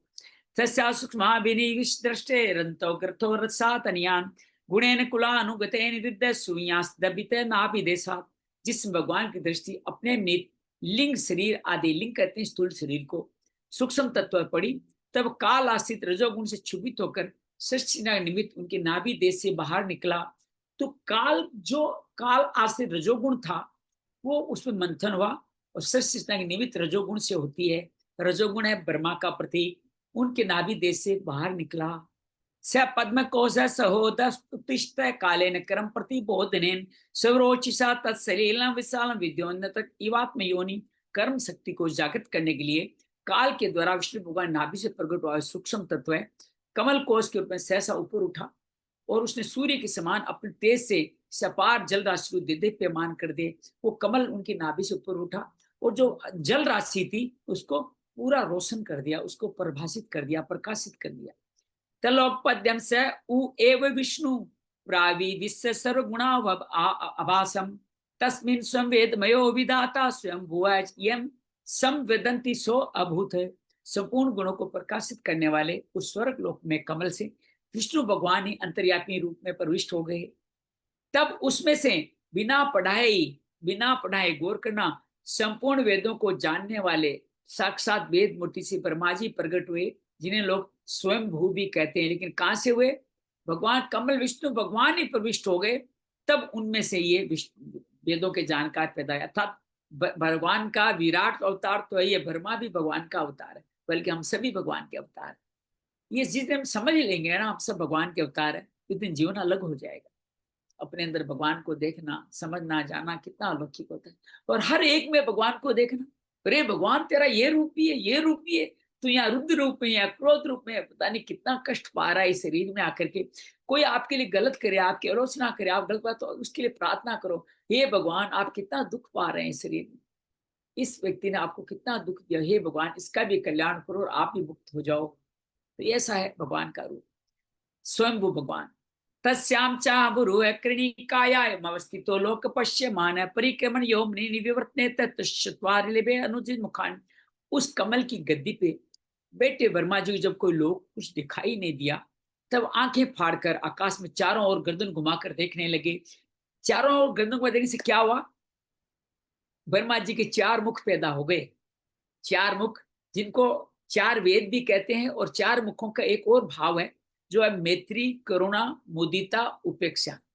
अर्थात जो हर जो पुण्यात्मा है उनके साथ मैत्री करो, जो पाप कर्मी है उनके साथ आप मैत्री करुणा रखो, जो सुखी है, जो सुखी है उनके साथ मुदित रहो, जो दुखी है उनके साथ समभाव रखो। ये ब्रह्मा के चार शब्द है। ब्रह्मा की जब भी आप ध्यान करें तो ये मैत्री, करुणा, मुदिता, उपेक्षा याद रखिएगा। ये पतंजलि इसको चित्तवृत्ति, चित्त प्रसादनम भी बताते हैं। आगे कभी पतंजलि योग की विस्तार से बात करेंगे तो बातचीत आगे बढ़ेगी। तस्माद् स्वस्नावग्र गुण जलो चिकास लीला धीरूढ़ उपासित कंजमूलोक तत्व न आत्मा मदादि विदादि देव। उस प्रलयकालीन पवन के थपेड़ों से उछलती हुई जल की तरंग मालाओं के कारण बहुत सारा जल उछला था। जल राशि ऊपर उठे कमल विराजमान आदि ब्रह्मा जी को अपना उस लोक तत्व कमल का कुछ भी रहस्य नहीं जान पा। मैं कहाँ हूँ, कहाँ से आया हूँ, ये कमल कहाँ से आया, कुछ भी पता नहीं चल रहा। भगवान तो बहुत अंदर है, कमल ऊपर आया है जल के ऊपर, भगवान जल के अंदर है, पाताल में जल है, जल के अंदर शेषनाग की सैब में भगवान वहां निद्रा में लीन है। अचानक काल शक्ति ने जगाया सृष्टि करो, तो उन्होंने भगवान ब्रह्मा को प्रकट किया अपने कमल की गद्दी पर, जल के ऊपर। का ऐस ऐसो अम्बर पृष्ठ एत कुतो वाभ्यजमने तप अदप्सु अस्सी हृदयस्तादीय किंचने दादितम यत सतानुभाव्यम। वे सोचने लगे इस कमल कन्या पर बैठा हुआ मैं कौन हूं। हम सब भी हमेशा ये सोचना चाहिए ना, हु एम आई, मैं कौन हूं, हु एम आई, मैं कौन हूं। ये हमेशा इस सवाल के साथ बने रहे, बहुत आनंद आएगा। अंत में पहुंच जाएंगे मैं ही परम परमात्मा ईश्वर हूं। जब सब चीजों को हटाते चले जाएंगे, ये स्त्री पुरुष, अपना व्यवसाय, बिजनेस, रिश्ते नाते, मान अपमान, सबको एक एक करके हटाते जाएंगे, तो आपको अपना शुद्ध स्वरूप विष्णु रूप दिख जाएगा, वही आप हो। इस एक कमल भी बिना किसी आधार की, इसका कोई आधार में जल में कहां से उत्पन्न हुआ? इसके नीचे कोई ऐसी वस्तु होनी चाहिए जिसके आधार पर एक कमल टिका हुआ है, ऐसा ब्रह्मा जी सोचते हैं। स एतदमुदीक्ष्य तद्दब्जनाल नाड़ीरिवृंत जलमा विवेश नावागसस्तत्र खरनाल नाल नाभिम विचिस्त्वदविंतताज। ऐसा सोचकर उस कमल की नाल के सूक्ष्म चित्रण होकर उस जल में घुसे, किंतु उस नाल के आधार को खोजते खोजते नाभि प्रदेश समीप पहुंच जाने पर उसे पा नहीं सके। नाभि प्रदेश तक पहुंच गए, लेकिन फिर भी उसको भगवान को पा नहीं सके। तमस्या पारे विदुर आत्मसर्ग विचिंतो भूस्वमास्त्रीर्णेमि यो दे बाजा भैर्मीरियाण है पारीक्षणो त्यायुर्जस्य हेति। विदुर जी उस अपार अंधकार में अपने उत्पत्ति स्थान को खोजते खोजते ब्रह्मा जी को बहुत काल बीत गया, बहुत समय लग गया, कहते हैं 100 दिव्य वर्ष तक लग गए। वह काल ही भगवान का चक्कर है जो प्राणियों को भयभीत करता हुआ उनकी आयु को छीण करता रहता है। उस काल में कुछ नहीं हो पाए। ततो निवर्तो प्रतिलब्ध काम है स्वादिष्णमासाध्य पुनः सदैव सनैजित श्वास निवर्त चित्तो न्यास ददाड़ समाधि योगे। हमारे जीवन में जब हमें कोई रास्ता नहीं मिले तो क्या करना चाहिए, वर्मा जी ने क्या किया ये सुन लेते हैं। अंत में मनोरथ जब विफल हो गया, सारे आपके कर्म हाथ से कुछ हुआ नहीं, तो लौट आए आधारभूत कमल पर बैठ करके धीरे धीरे प्राण वायु को जीतकर चित्त को निसंकल्प कर दिया। जब प्राणवायु को जीत लेते हैं, अर्थात प्राणवायु की आवश्यकता नहीं होती है आपको, तो निसंकल्पित हो जाते हैं और समाधि में स्थित हो जाते हैं। सबसे समाधि का, निर्वी समाधि का सहज तरीका है। कालेन सो अजय पुरुष प्रत्योगेन विरुद्ध बोध है, स्वयं त्वद नेहरभवात मैं पश्यता पश्यत यन पूर्व। इस प्रकार पुरुष की पूर्ण आयु के बराबर काल तक, अर्थात दिव्य 100 वर्षों तक अच्छी तरह योगाभ्यास किया भगवान वर्मा जी ने, ज्ञान प्राप्त हुआ। तब अपने उस अधिष्ठान जिसे पहले खोज जब नहीं देख पाए थे, अपने अंतःकरण में प्रकाशित होता हुआ देखा। इतनी बड़ी तपस्या की तो भगवान उनके हृदय में ही प्रकाशित हो गए। मरणाल को रता शेष भोग प्रेक एक पुरुषम सयानम प्राण तपता युत मूर्ध रत्न धुर्मी हत धनवा युगांत तोय। उन्होंने देखा उस प्रलयकालीन जल में शेष जी के कमल नाल सदस्य गौर और विशाल विग्रह की संज्ञा पर पुरुषोत्तम भगवान अकेले ही लेटे हुए। शेष जी के 10,000 फंड छत्र के समान फैले हुए हैं। उनके मस्तकों पर किरीट शोभायमान जो मणियों जड़ी हुई है। उनके कांते चारों ओर का अंधकार दूर हो गया है, तो वो अपने अंदर भगवान को इस रूप में देखते हैं, सैया में लेटे हुए। प्रेक्षाम चे पंद हरितो प्लाद्रे प्लाद्रे संध्या ब्रनी वे रुक रुक रुक्मर मूर्धन है रत्नो ददा और औषधि सोमनस्य वंशजनो वेणु भुजांगी पांगे। वे अपने श्याम शरीर, भगवान का शरीर क्या है? श्याम शरीर। ये सवाल आगे आएगा, भगवान के लोक में सबके शरण के होते हैं, श्याम वर्ण के होते हैं। मैंने द्वितीय स्कंद का भी आपको एक प्रश्न पत्र भेजा है, हो सके तो उसको पढ़िएगा। इस बार पहला दूसरा एक साथ भेजा है, तीसरे के बाद तीसरा भेजेंगे। इन प्रश्न पत्रों को पढ़ने से, उत्तर देने से फिर आप इनके अपने मार्क्स देख सकते हैं, और मार्क्स के साथ साथ आपने क्या क्या गलतियां की है वो भी देख सकती है। जैसे हमारी बहन का तो कहना है गलतियों को क्यों देखना है, गलतियां भगवान ने कराई, हो गई सो होगी, अपने आप भगवान सुधारेगा, बार बार पढ़ाएगा हमारे भागवत। लेकिन मेरा मत यह है कि जितना हो सके उस भागवत को पढ़ के हम ही मनन चिंतन करें, निधिध्यास करते हुए शुद्ध करते जाएं, तो भगवान का काम कुछ छोटा हो जाएगा। मुक्ति तो उसने हमें देनी है, उसको 10-12 जन्म नहीं लगेंगे, इसी जन्म में हम आगे बढ़ जाएंगे। वे अपने श्याम शरीर की आभा से मरकत मणि के पर्वत, मरकत एक मणि का नाम है जिसको बहुत शोभा देती है, लज्जित कर रहे थे। उनकी कमर का पीठ पट पर्वत के प्रांत देश में छाए सायकाल के पीले पीले चमकीले मेघों के समान दिख रहा है। सिर पर स्वर्ण मुकुट है, स्वर्णमय सिखों का मान मर्दन कर रहा है। बहुत सुंदर भगवान का वर्णन आंख बंद करके भी सुन सकते हैं। उनकी वनमाला पर्वत के रत्न जल प्रपात औषधि पुष्पों शोभा को प्राप्त करे, उनकी वनमाला का वर्णन है। पर्वतों में जितने रत्न हैं, जल प्रपात झरने हैं, औषधियां हैं, पुष्पों सबको प्राप्त कर रही है। तथा उनके भुज दंड वेणु दंड का और चरण वृक्षों का तिरस्कार करते हैं। उनके भुज में लिया हुआ दंड और चरण वेणु का दंड, वेणु अर्थात बंसी, चरण वृक्षों का तिरस्कार करते हैं। आयामतो विस्तस्वमान देहेन लोकत्र संग्रह विच दिव्याभरणान सुकानाम कृतिश्रियापासित वेशधम। उनका श्री विग्रह अपने परिमाण से लंबाई चौड़ाई में त्रिलोकी का संग्रह किए हुए हैं। वो अपनी शोभा से विचित्र दिव्य वस्त्राभूषणों की शोभा को सुशोभित करवाने वाला होने पर पीताम्बर आदि अपनी वेशभूषा से सज्जित है। कैसा वेश है? पीताम्बर है। पूरे इतने लंबे चौड़े हैं, उनका श्री विग्रह, पूरी त्रिलोकी उसके अंदर विराजित है। बहुत सारे विचित्र वस्त्राभूषण शोभा को सुशोभित करने वाला है, फिर भी पीताम्बर ही पहन रखा है उन्होंने, ऐसा यहाँ पे बताया गया है। पीताम्बर उनको पहना गया है, तो ये आगे बताने की बात इसमें हो रही है।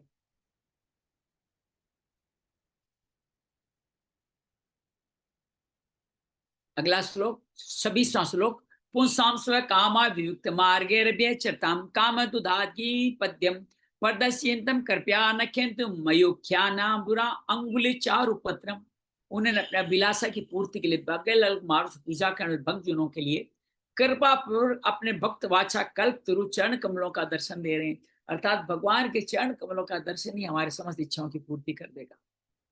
जिनके सुंदर अंगुली दल नख चंद्र की चंद्रिका से अलग अलग स्पर्श चमकते रहते हैं, उनके नख चंद्र पैरों के नाखूनों का वर्णन किया गया है।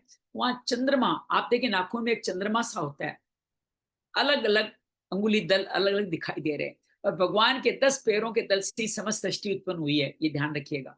तो इन चरणों का जब भी ध्यान करें, कहाँ करें? भगवान के चरणों का ध्यान करें। उनके नाखून में चंद्रमा को देखें।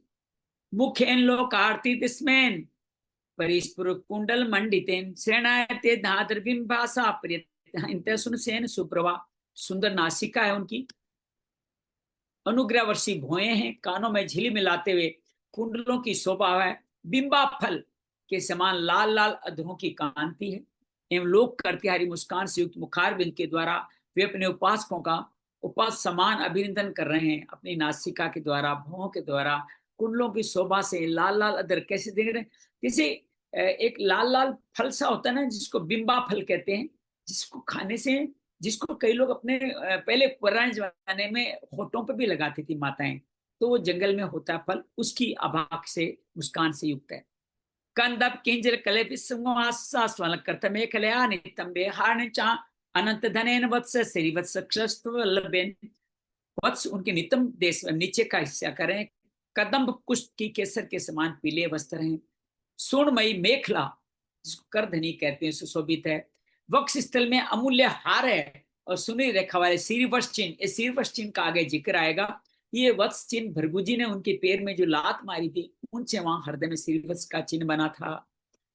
प्राग्ञ देर केरुमणि प्रवेक परिस्थ दो दौड़दंड सहस्त्र साखम अव्यक्त मूलम भुवनांदगी उपेंद्र महेंद्र भोग गेर धीवत वल्सम। ये अव्यक्त मूल चंदन वृक्ष के समान है, महामूल्य के उत्तम उत्तम मणियों से सुशोभित उनके विशाल भुज दंडी मानो उनकी सहस्त्रों शाखाएं, चंदन के वर्षों में जैसे बड़े बड़े सांप लिपटे हुए होते हैं, उस प्रकार उनके कंधों को शेष जी के फणों ने लपेट रखा। चराचरो भगवान महिद्र महेंद्र बंधु सलिलोप गुडम कीट शास्त्र हिण श्रृंग भावित्र कौसुरत्न गर्भम। वे नागराज अनंत के बंधु श्री नारायण ऐसे जान पड़ते हैं कि मानो कि जल से घिरे हुए पर्वतराज हो, तो जैसे अन्य को जीव रहते हैं, उसी प्रकार संपूर्ण चराचर के वो आश्रय। शेष जी के फणों पर जो सहस्त्रों मुकुट है, वे ही मानो उस पर्वत के स्वर्ण मंडित शिखर है। वक्ष स्थल विराजमान कौस्तुभ मणि उनके गर्भ से उत्पन्न हुआ रत्न बताया गया है। निवितमान मायवु मत व्रतश्रिया स्वीकीर्ति मया वनमालया हरिम सुरेंद्र वायु वनेगम तित्रामम भी परिक्रमार्थ निधिकरे सुदासदम। प्रभु के गले में वेद रूपी भौरों से गुंजायमान कीर्तमय वनमाला, वनमाला का एक और उपमा दी गई है कि वेद रूपी भौरे से गुंजायमान है उनकी वनमाला। सूर्य, चंद्रमा, वायु, अग्नि आदि देवताओं की भी आप तक पहुंच नहीं है, आप तक नहीं पहुंच पाते हैं। त्रिभुवन बेरोक विचरण कर सुदर्शन चक्र आदि आयुध भी प्रभु के आसपास घूमते रहते हैं, उनके लिए भी आप अत्यंत दुर्लभ है। एक कल कथा सुनी थी कि कैसे एक बार गरुड़ को, भगवान के पार्षद गरुड़, सुदर्शन चक्र और सत्यभामा को, कृष्णावतार की बात है, इन तीनों को बड़ा अभिमान हो गया था, हमसे श्रेष्ठ कोई नहीं है। भगवान समझ गए इन तीनों को एक साथ निपटाना पड़ेगा। भगवान एक दिन गरुड़ को कहते हैं, गरुड़ को क्या अभिमान था, मेरे तेज कोई दौड़ नहीं सकता। उसी तरह सत्यभामा को, मुझसे सुंदर कोई नहीं है, सुंदर कह रहे मेरी गति का कोई मुकाबला ही नहीं कर सकता, मेरे से बलशाली के मैं हर किसी को मार सकता हूँ। भगवान एक दिन को कहते हैं तुम वहां जाओ, एक पहाड़ों पर्वत में एक वानरराज है, उनको ये कहो कि तुम्हें राम सीता ने बुलाया है। गरुड़ जी दौड़ के वहां जाते हैं भगवान का कार्य करने के लिए। वानरराज में श्री हनुमान जी विराजित, द्वापर में हनुमान जी विराजित है। हनुमान जी को जाके जो ही कहते हैं कि राम सीता विराजमान, खुद सांस लेते इतने तो हनुमान जी वहां से गायब हो जाते हैं और वहां पहुंच जाते हैं। कहाँ पहुंच जाते हैं? जहां भगवान सत्यभामा के साथ विराजित है। भगवान वहां श्री राम स्वरूप में है, देख के उनको तो भगवान पहचान जाता है, लेकिन सत्यभामा के लेके माता सीता कहाँ है, ये दासी कौन है? सत्यभामा का सारा जो अभिमान है नष्ट हो जाता है। फिर कृष्ण जी पूछते हैं, हे बजरंगबली, आप सीधिया के रास्ते में आपको किसी ने रोका नहीं? कहाँ एक चक्कर जैसा कुछ आया था, मैंने सोचा पता नहीं टाइम लगेगा निपटने, मैंने उसको उठा के मुंह में रख लिया। भगवान ने एक सेकंड में तीनों सत्यभामा, चक्र, गरुड़ का द्वापर के, त्रेता के अपने भक्त श्री हनुमान जी की मदद से उनका हनन कर दिया। तो इस तरह से ये भगवान कहते हैं कि तब तनेवता भी सरोस महात्मान स्वसनम वीच दर्श देवो जगतो विदा नातम प्रलोक सर्ग दृष्टि। विश्वसना की इच्छा वाले लोक विदाता वर्मा जी ने भगवान के नाभि स्वर से प्रकट हुआ वह कमल, और साथ में क्या देखा? जल तत्व, आकाश तत्व, वायु तत्व और अपना शरीर, केवल 5 पदार्थ देखे। इनके सिवा उन्हें कुछ नहीं दिखाई दिया। सकरम विजय रसो प्रक्त प्रज्ञासो निनेव दृष्टा अस्तोद्विसर्गाभिमुख स्मीड्य मन व्यक्त वर्मने विवेश सात आत्मा। रजोगुण से व्याप्त ब्रह्मा जी प्रजा की रचना करना चाहते थे। तब उन्होंने सृष्टि कारण केवल यही 5 पदार्थ दिखे, और तब लोग उत्सुक होने कारण वे अचिंत्य गति शरीर चित्त लगाकर उन भगवान की स्तुति करने लगे। स्तुति हम कल पढ़ेंगे, तब हम जाएंगे हमारे इस 9वें अध्याय में। इति श्री श्रीमद्भागवते महापुराणे पारमहंस्या सहितं तृतीय स्कंदे 8वां अध्याय श्री कृष्णार्पणमस्तु। कृष्णाय वासुदेवाय हरिये परमात्मने प्रणत क्लेशनाशाय गोविंदाय नमो नमः। प्रणत क्लेशनाशाय गोविंदाय नमो नमः। आइए स्थिर हो जाते हैं, मुस्कान चेहरे पे विराजित कर लिए। भगवान को इसी आसन पे बिठाना है। श्री हरि विराट रूप में विराजित हैं। ये सारी कथा हम सुन चुके हैं, उन्हीं में सारे संसार की सृष्टि हुई। लेकिन विदुर जी पूछ रहे हैं, ये भगवान इस सृष्टि कर क्यों रहे हैं वो? अरे उनकी माया में वो कैसे जा सकते हैं? वो क्यों खेल रहे हैं? एक से अनेक क्यों कर रहे हैं? क्यों दुख में तकलीफ में हम सब में प्रकृति दुख पाते शांति पा रहे हैं? ऐसा क्यों कर रहे हैं वो? मैत्रेय मुनि कहते हैं कि भगवान एक से अनेक होकर के इस सृष्टि की रचना करके अपने इस माया के द्वारा वो भाषित होते हैं, लेकिन इस माया में स्वयं नहीं फंसते। हम पुरुष अपने शरीर में चूंकि विराजित है, 23 तत्व उनका निर्माण नहीं कर सके, तो भगवान हमें विराजित है अधिज्ञ के रूप में, पुरुष के रूप में, लेकिन भगवान इन्वॉल्व नहीं होते। लेकिन भगवान इन्वॉल्व होते हैं तब क्या होता है? हम हमारे गुण कर्मों का अधिष्ठान करता या उनका उनका भोक्ता, हम जब कर्तव्य भोक्ता भगवान को बना देते हैं तो हमें जन्म मरण के सिलसिले में फंसना पड़ता है। नहीं तो आप कुछ भी करो, कुछ भी भोगो, आप उसको भगवान को लीन नहीं करो तो आपके जीवन में कुछ नहीं होगा। तो भगवान की इस तरह से लीला के बारे में बता के विदुर जी बड़े प्रसन्न होते हैं मैत्रेय मुनि से कि आपने बहुत सुंदर बताया। फिर नए सवाल पूछते हैं कि भगवान सृष्टि कैसे, मनवंतर कैसे, लोक कैसे, अलग अलग लोक कैसे, प्रजापति कैसे, उनके पुत्र पोती नाते कैसे, सृष्टि में सारे तारामंडल कैसे है, ज्ञान मार्ग, कर्म मार्ग, वैराग्य की विधि बताए। अनेकों अनेक सृष्टि सवाल पूछते हैं। मैत्रेय मुनि 9वें अध्याय में जवाब देते हैं और कहते हैं कि ये सृष्टि के प्रारंभ में संकृष्ण भगवान ने सनत कुमार को प्रार्थना करने पे सुनाया और सनत कुमार ने ये सांख्यान मुनि को सुनाया। सांख्यान मुनि ने पराशर जी और बृहस्पति को सुनाया। पराशर जी जो वेद व्यास के तुम्हारे प्रवेश द्वार के एक से विदुर जी के भी दादा हो गए, और उनको वेद पराशर जी ने पुलस्त्य मुनि के कहने से ये मुझको बताया। तो इस तरह से बड़ी सुंदर ये रचना हुई है जिसके माध्यम से हम लोग ये सुन पा रहे हैं। तो उसकी रचना सुनाते जा रहे हैं। तो इस आइए आंख बंद करके कल्पना करें क्षीर सागर की, जहां संकृष्ण भगवान विराजित है और उनकी सैया पर क्षीर निद्रा में विष्णु भगवान लीन है। उनकी समझ शक्तियां उनके साथ ही मरम योग निद्रा में लीन है।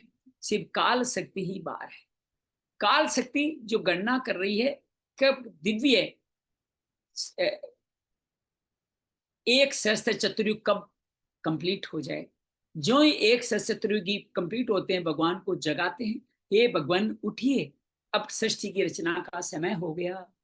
भगवान काल शक्ति के कहने से उठते हैं, खड़े होते हैं, अंगड़ाई लेते हैं और भगवान जो ऐसा भाव लाते हैं उनकी नाभि स्थल थोड़ा ऊपर आ जाता है और नाभि स्थल से एक कमल की नाल ऊपर जल के ऊपर आके उत्पन्न होती है और भगवान उसमें अपने आप को ब्रह्मा जी के रूप में सृष्टि के नियंता रजस से, अपने रजस से सृष्टि के नियंता के रूप में उत्पन्न करते हैं। हमारे नाभि और नाभि के आसपास का हिस्सा रजस का हिस्सा कहा जाता है, जहाँ माँ कोख में बच्चों को रखती है। वहां से रजस के रूप में ब्रह्मा का उत्पन्न होता है। ब्रह्मा जी वहां उठते हैं, खड़े होते हैं, चारों ओर देखते हैं, सब जगह जली जल और एक कमल दिखाई दे रहा है। सोचते हैं मैं क्या करूं, कैसे ढूंढूं, मैं कौन हूं, कहां से आया हूं, ये दिव्य जल क्यों है, मुझे क्या करना है, क्या करूं क्या नहीं करूं। तो वो उस कमल की नाल के अंदर चलते चले जाते हैं। कहते हैं हजारों साल लगते हैं, कई काल बीत जाते हैं, नाल का अंत नहीं, छोर नजर नहीं आता। कई संत कहते हैं छोर मिला नहीं यहाँ, लेकिन भागवत में कहा गया नाभि प्रदेश तक बस पहुंच पाए। ये नाभि प्रदेश के आगे कुछ नहीं जानते। दोबारा उनको जल में से तप तप तप की ध्वनि 16वां 21वां स्पर्श शब्द सुनाई दिया और वो अपनी गद्दी पे बैठ करके भगवान का दिव्य वर्षों तक तप करने लगे। भगवान दिव्य वर्षों तप करते करते कई वर्ष बीत गए, 100 दिव्य वर्ष बीते। तो भगवान को उनका हृदय क्षेत्र में भगवान के दर्शन हुए। भगवान के दर्शन आइए हम भी अपने हृदय क्षेत्र में विराजित करके देखें। संकृष्ण भगवान शेषनाग की सैया पे भगवान लेटे हुए, उनके ऊपर किरीटधारी मुकुटों वाले मणियों वाले शेषनाग उनपे दिव्य प्रकाश कर रहे। भगवान की चरण कमलों का ध्यान करें। चरण कमलों में दिव्य चंद्रमा की रोशनी, सभी भगवान के भक्त उन्हीं का ध्यान करते हैं। भगवान के पैरों में कुंडल है, पैरों की जंघाओं से आगे उनके मेखला, करधनी, भुजदंड और हर दंड में अलग अलग चारों भुजाओं में शंख, चक्र, गदा, पद्म विद्यमान। गले की पेट की 3 सुवर्ण रेखाओं के आगे छाती पे उनके श्रीवत्स का चिन्ह है।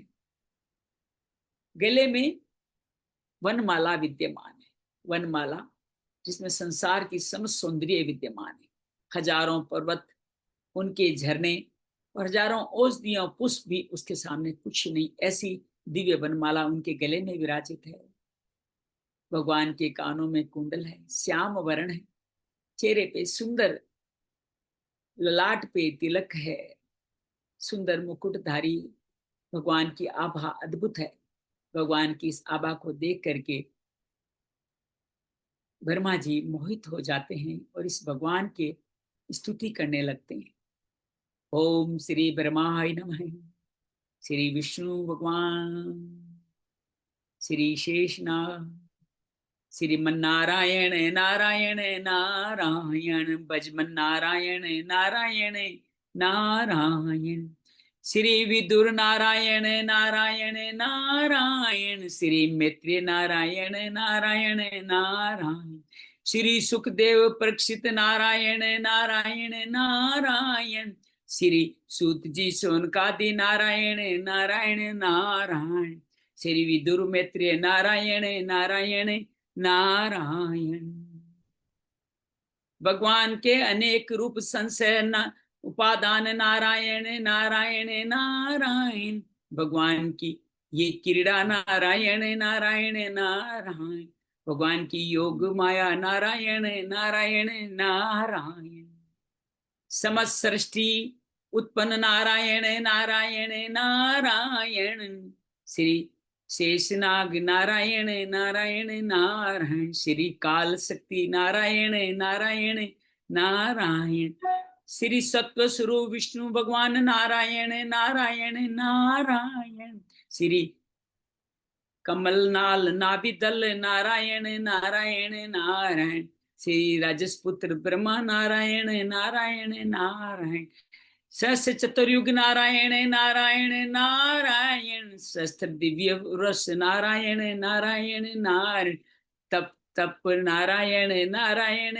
नारायण, हृदय प्रदेश में नारायण नारायण नारायण, श्री शेषनाग सैया नारायण नारायण नारायण, नाखून चंद्रिका नारायण नारायण नारायण, मेखला करधनी नारायण नारायण नारायण, शंख चक्र गदा पद्म भुज दंड नारायण नारायण नारायण, श्री गरुड़ सुदर्शन पार्षद नारायण नारायण नारायण, श्री वनमाला नारायण नारायण नारायण, श्री श्रीवत्स नारायण नारायण नारायण, श्री कौस्तुभमणि नारायण नारायण नारायण, श्री श्री स्वर्ण मुकुट नारायण नारायण नारायण, श्री करण कुंडल नारायण नारायण नारायण, श्री विष्णु नारायण नारायण नारायण, श्रीमन नारायण नारायण नारायण, भजमन नारायण नारायण नारायण, कृष्णाय वासुदेवाय हरिये परमात्मने, प्रणत क्लेश नाशाय गोविंदाय नमोन्मः, प्रणत क्लेश नाशाय गोविंदाय नमोन्मः, युगेशन सच्चिदानंदन वासुदेव रजपरिम धर्म संस्थापकम वीरम कृष्ण वंदे जगद्गुरु, श्री कृष्ण वंदे जगद्गुरु। शांति शांति शांति। उम्मीद है आप सबको आज का, हम लोग थोड़ा सा लेट हुए इसलिए थोड़ा सा विलंब हुआ है, सिर्फ 9 मिनट, लेकिन 2 अध्याय हमने संपूर्ण किए। तो ट्रेन ही लेट आई, फटाफट सब तैयार होकर के बस आपसे मिलने का भाव था, भाग करके यहाँ आ गए। उम्मीद है आपको रश्मि भी जुड़ी है, सीता, मिनी, आभा, अंजलि अभी तक जुड़ी हुई थी। आप सबका आभार है, आप माताएं इस ग्रंथ को श्रवण कर रही है और अपने जीवन में अनेक कर्तव्यों का निवारण भी करे। कई बार तो मैत्रेय मुनि की से विद्युत मैं आप माताओं से पूछता हूँ कि आप इस छोटे छोटे जगत के प्रपंच में रचते हुए भी ये भगवान की दिव्य कथाओं का श्रवण कर कैसे लेती? छोटी सी बात, ये जगह नहीं, ये उठा नहीं, इसका खाना नहीं बना, इसका ये नहीं बना, इस बेटे को ये प्रॉब्लम, इसको ये प्रॉब्लम, इतना सारा ये पहनना, ये ओढ़ना, ये करना, ये बनाना, ये करना, बेटे बेटी की शादी ब्याह, पोते पोती, पता नहीं क्या क्या प्रपंच आपके मन मस्तिष्क में चलते रहते हैं।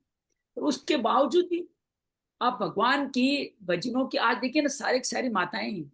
और एक संत तो कहते हैं कि माताएं नहीं हो तुम्हारी कथाएं नहीं हो, क्योंकि पुरुष तो वहां पे 10-5% ही होते हैं, 90% तो माताएं होती है।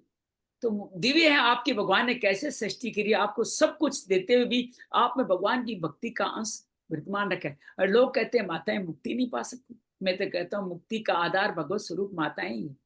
तो वो सर्वदा ही मुक्त है, कि भगवान में जो गुण है सृष्टि को उत्पन्न करने का, वही गुण भगवान ने अपने पास से सिर्फ माताओं को ही दिया।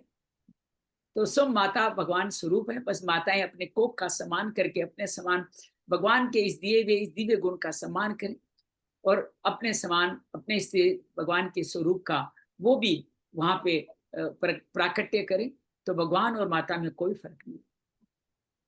बहुत बहुत धन्यवाद। बहुत ऐसे ही मन में आया क्या, ऐसे ही माता शक्ति का आज नमन चिंतन कर दिया, ठीक है। बहुत बहुत धन्यवाद, बहुत सब। भैया भैया, वो मैं पूछ सकती हूँ योग लेवल 1 का आपको, या फोन करके पूछ लूं? हाँ नहीं, पूछ लो, कोई बात नहीं। हाँ, तो लेवल 1 है ना, वो 4 दिन का है ना कोर्स? हाँ, 4 दिन वाला श्री श्री योग है, 2-2 घंटे का, 4 दिन का है। और हाँ, उसके अंदर अपन जो शीर्ष योग करें बहुत कुछ होगा उसके अंदर। जो शीर्ष योग में हम लोगों को ओपन छोड़ा गया है कि आप जो चाहे आगे बढ़ा सकते हो। तो तो हम कितने लोग लेवल है भैया उसमें? लेवल A1 ये बनाया कि इस लेवल 1 के फिर बाद में 10 प्रारूप बना दिए गए जो शरीर के अलग अलग बीमारियों या अंगों से जुड़े हुए हैं। बैक का अलग है, हाथों पेट का अलग है, पाचन तंत्र का अलग है, मस्तिष्क का अलग है। जितनी समस्याएं हैं उन सब का अलग अलग ही मॉड्यूल बनाया गया, जो हम धीरे धीरे बाद में इसकी 1 महीने की क्लासेज में लेने वाले हैं। फिलहाल 5 दिन में बेसिक योग सीखेंगे कि योग है क्या, योग की परिभाषा क्या है, योग करते क्या क्या सावधानियां बरतनी चाहिए, योग कैसे करें, किस तरह करें, कौन सा काउंटर पोज है, कौन सा योग आसन किसके बाद कौन सा योग करना चाहिए, क्रम क्या है, योग के बाद कैसे प्राणायाम करें, प्राणायाम में कौन सा प्राणायाम करें, उसके बाद ध्यान करें तो सहज ध्यान किससे लग जाए, और किससे भगवान का मंत्र का भी कौन सा उच्चारण करें, खान पान कैसा हो आपका, पतंजलि योग क्या कहते हैं, गीता में योग क्या कहते हैं। तो योग का पूरा संपूर्णता इसके अंदर आपको नजर आएगी, जिसका ओके भैया। भी मिलने वाला है। उसके बाद में हम लोग शरीर के अंगों के हिसाब से अलग अलग आसनों की बात, इसमें एक पद्म साधना होगी, साथ में अलग अलग तरह के आसन होंगे जो पद्म साधना से और ज्यादा विशिष्ट भी होंगे। वो आसन भी इसके साथ जुड़ जाएंगे तो पद्म साधना आपकी समृद्ध हो जाएगी। उसके बाद पद्म साधना करते रहिए, फिर अलग अलग मॉड्यूल के हिसाब से आसन 1 घंटे क्लास। उसके बाद में महीने में एक तो 5 दिन का होगा, उसके बाद हर महीने हर डेली की एक क्लासेज और होगी। ओके भैया, जिस ओके, मुझे रजिस्टर करना है, मैं कर देती हूँ। कर दीजिए, कल वो लिंक दिया है उससे कर। बहुत थैंक बहुत यू। जय श्री कृष्ण। सोनी जी नमस्कार। मैंने हाँ जी, तो ये चार्जेस हैं कुछ इसके? जी चार्जेस हैं इस क्लास के योग के? हाँ, ये ऑटो लिविंग का है जिसके अंदर 600 रुपीज चार्ज है। ये चार्जेस हमारे ऊपर मिनिमम 600 है, ऊपर में लोग 3-3 हजार रुपए तक रखते हैं। लेकिन आप जानते हो हम तो मिनिमम पे ही काम करें, संस्थान का कार्य चलता रहे, उन्होंने सिखाया है, ये मैनुअल दिया है। और बहुत दिनों बाद कर रहा हूँ, पहले शेष योग मैंने कोरोना काल में बहुत हर हफ्ते हर महीने लेता था, अब बहुत दिनों ठीक है। बाद ले रहे हैं। तो आइए मुझे भैया मेरे हिसाब रेगुलर से तब तक करवाएगा कुछ। योग, रेगुलर करवाएगा। हाँ बिल्कुल, उसके बाद हमारी योग रेगुलर रहेगा, बस मरम के दिनों को छोड़ के योग रेगुलर। हाँ, मरम फर्स्ट सेकंड थर्ड में है, ये शायद हमारा क्लेश हो जाएगा, ये हाँ हमारा। करवाएगा, अगर योग होगा तो इसकी तारीख थोड़ी आगे बढ़ाएंगे। अगर ठीक है। किसी योग काम करता है, हमारे को मिनिमम पार्टिसिपेंट मिलते हैं, तो 30 1 2 3 को होगा, तो नेचुरली 1 2 3 को वो नहीं हो पाएगा। तो इसको हाँ, फिर हम तारीख 6-7 5-6-7 करेंगे, या मैं 7 तारीख को चाइना जाऊंगा, तो पिछली बार की तरह हो सकता है कि 8 9 10 को करें। तो जैसे होगा वो टाइम मैं आपको बता दूंगा। पहले ओके से भैया, का आप भाव। चाइना पहुंच जाते हैं? ठीक, बहुत बहुत धन्यवाद, बहुत धन्यवाद। जय श्री धन्यवाद। कृष्ण। जय श्री कृष्ण, मंगल हो मंगल हो। समझ में आ रही है ना श्रीमद् भागवत, कोई कड़ी तो नहीं लग रही ज्यादा? ज्यादा नहीं, मुश्किल तो नहीं लग रही। बहुत अच्छा लग रहा है। रचना का कार्य चल रहा है, आगे चल के तो बहुत सारी भगवान के भक्तों की कहानी आएगी, बहुत आनंद आएगा। नहीं, आज बहुत अच्छा हमें- लग रहा है भैया। और जी। लास्ट में जो आप पूरी भागवत जो भी है वो पूरा हमें मेडिटेशन करवाते हो तो विजुलाइज करके हम करते हैं, वो बहुत अच्छा लगता है। बस और वो लास्ट का 5-7 मिनट्स तो लाइक पूरी भागवत वापस हो गई रिवाइज। वो बहुत अच्छा लगता है। बिल्कुल बिल्कुल, ये होना ही चाहिए। चिंतन हाँ। मनन निधि ध्यास, ये जीवन का हिस्सा बनना चाहिए। मैं तो आपको ये और कहूँ, दिन में जो भी काम करे ना, जिस स्वरूप का आप स्मरण करें दिन में, उस स्वरूप का स्वरूप फिर करते रहेगा। आज का स्वरूप क्या है? शेष या पे भगवान विराजित है। आज का स्वरूप ये है। उस स्वरूप को दिन भर में आंखों बंद, जब भी आंख कोई काम करें, बस समझे उन्हीं भगवान का आप आराधन करें, उनका पूजन करें, उनका दर्शन दर्शन हो करें, गया। बहुत आनंद आएगा। ठीक है, बहुत बहुत धन्यवाद, बहुत बहुत आनंद। धन्यवाद, देखो ये दर्शन करा रही है हमारी बहन जी, आप दर्शन करा रहे हैं। थैंक यू दीदी, ठीक है ना? दर्शन भी करा दिए।